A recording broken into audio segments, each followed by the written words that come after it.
bleskem vládne, pod jeho žúderem každý padne. Perune otče z tváří z kovu, rozraz mraky, dej život slovu.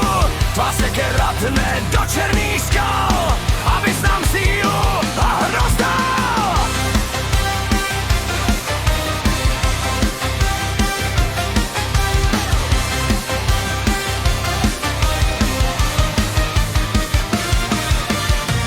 Dole v mlze, u paty světa, kde hadí kůže se s prachem splétá. Velez hlídá brány stínu, pastýř duší v nočním klínu. Zlatý roh hojnosti v dlaních třímá, pod jeho pohledem země dřímá. Bůh lesu, magie a starých cest vede nás tam, kde končí trest. Hej bohové naši, v krvi a v hlíně, pijeme z rohů v posvátné síně. Od břehů moří, po vrcholky hor, zpívá vám k poctě slovanský zbor.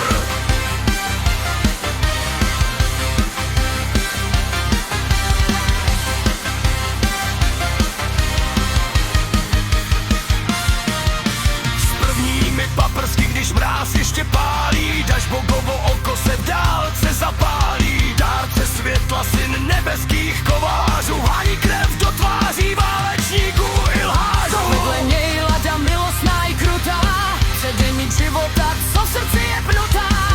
Matka bouře i jarního květu, dává řád našemu divokému světu. Svorožiči, ohni v naší hrudi, Bogu větře, co bouři budí.